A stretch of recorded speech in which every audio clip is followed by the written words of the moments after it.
Viva Voz, com Vera Magalhães.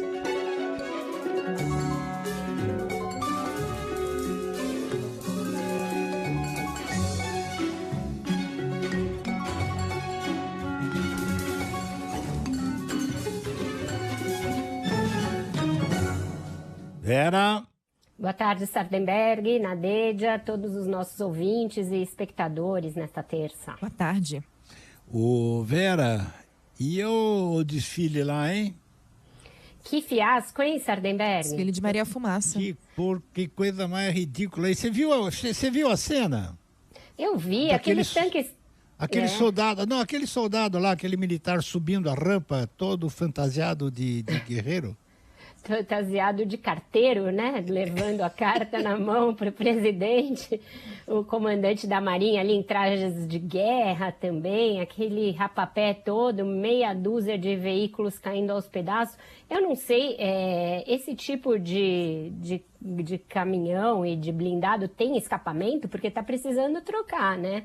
Sardenberg está soltando fumaça é diesel, demais. né? Então, eu achei tudo muito... tão ridículo, né? Além disso, parece um ferro velho ali, né?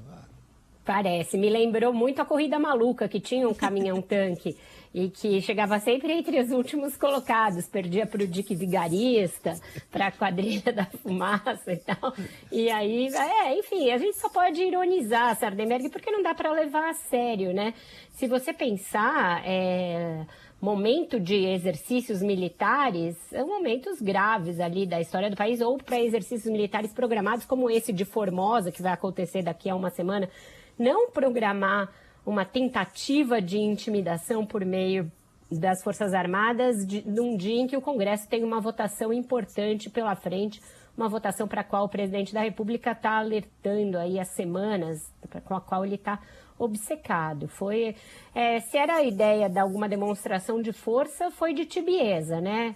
O que eu noto aí que mostra essa fraqueza? A ausência dos presidentes dos demais poderes, apesar de um convite meio irônico feito pelo Bolsonaro para que eles estivessem presentes, ele fez pelas redes sociais, mandou um ofício, inclusive aos presidentes dos poderes. A ausência do vice-presidente, que é um general, o general Hamilton Mourão não estava na cena, e eu acho que isso diz muito a respeito do que ele pensa do uso das Forças Armadas para esses propósitos políticos.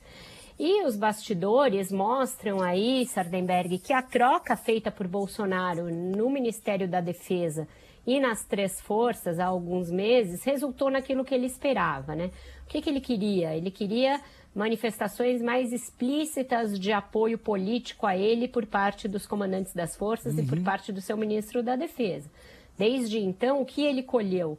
O general Braga Neto vem fazendo sucessivas manifestações políticas absolutamente fora das suas atribuições de ministro da Defesa. Os comandantes das forças foram levados por ele a assinar conjuntamente uma nota confrontando a CPI da pandemia, num tipo de confrontação que não cabe às Forças Armadas, uma vez que elas não são um poder em si, e o Legislativo sim os senadores representam um poder independente. E depois aquela entrevista do comandante da Aeronáutica, ao jornal O Globo, em que ele também exorbita das suas atribuições. Desta vez foi o comandante da Marinha que quis mostrar que está alinhado com Bolsonaro. Pelas apurações que eu fiz nessa manhã, partiu da Marinha e não do presidente a ideia de fazer esse rapapé, esse salamaleque.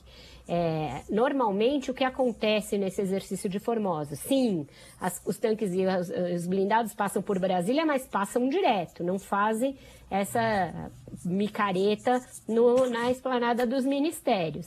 Aí ele deu essa ideia, levou a ideia ao general Braga Neto. O general Braga Neto levou a Bolsonaro, que achou brilhante, maravilhoso, sensacional, e armou-se, então, o circo. E aí, a reação muito forte da classe política, né, Sardenberg? Dos partidos. Aliás, uma reação fortíssima do Rodrigo Maia, né? Incisivo, Rodrigo Maia. Rodrigo Maia deu uma declaração, mas ele postou uma foto em que ele está num desânimo, que se a democracia depender dele para se manter, a gente é melhor ir pedindo asilo em alguma embaixada.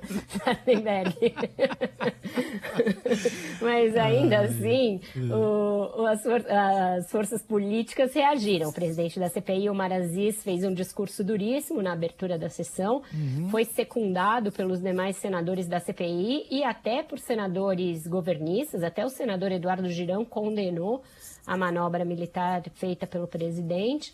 E aí a gente espera que a resposta mais eloquente venha da Câmara nesta tarde, quando vai analisar finalmente a tal PEC do voto impresso, e se espera que derrube essa excrescência. O importante dessa insistência toda, Sardenberg, do Bolsonaro nesse assunto, que muitos políticos se manifestaram a esse respeito. Hoje o senador Eduardo Braga lembrou um aspecto, quando ele falou a esse respeito, ele falou, olha, eu sou do estado do Amazonas.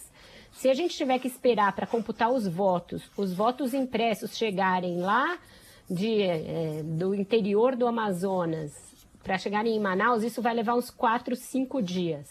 Então, ele não tem nada de bom nessa proposta de imprimir o voto, é só retrocesso. Então, os senadores de vários partidos, deputados de vários partidos, estão se manifestando a respeito do retrocesso que seria esse voto impresso. Então, esse consenso vai se formando nos meios políticos. Se espera que o presidente cumpra aquilo que ele prometeu ao presidente da Câmara, Arthur Lira, que é virar essa página de uma vez depois desse dia. Hoje, certamente, um dos dias mais ridículos da história do Brasil, Sardenberg. E tem mais uma coisa. Bom, primeiro o transporte da cédula, das urnas, sabe para que serve? Para você ir trocando os votos no meio do caminho, né? Exato. Você vai ali trocando os votos, põe tanto voto para fulano, voto para Beltrano e tal. Agora, outra coisa que a gente não tinha nem combinado, mas eu fiquei aqui chocado com uma nota que a gente deu aqui no Repórter CBN, o ministro da Educação, Milton Ribeiro, dizendo o seguinte, que a universidade é para pouco e que tem muito engenheiro no Brasil. A prova é que tem engenheiro dirigindo carro de aplicativo. Quer dizer, é uma coisa estúpida, né?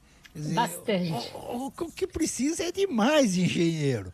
E se tem engenheiro lá no aplicativo é porque não tem investimento que absorva esses engenheiros. Ou seja, o engenheiro está ali, o país está perdendo mão de obra educada, né? Está contra a educação, o ministro da Educação, né?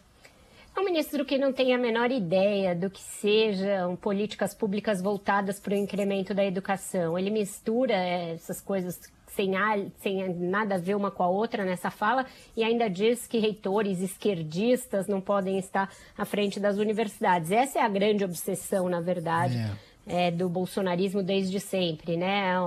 Dividir o mundo por vetores tão simplistas quanto esses de esquerda, direita, eles só enxergam o mundo segundo essa viseira.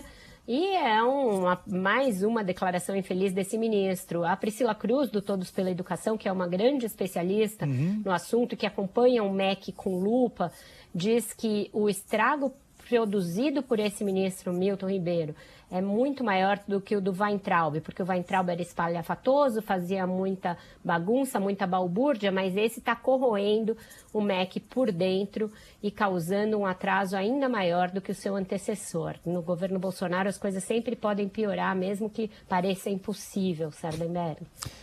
Vera Magalhães, obrigado, Vera. Até amanhã. Obrigada, até amanhã. Tchau.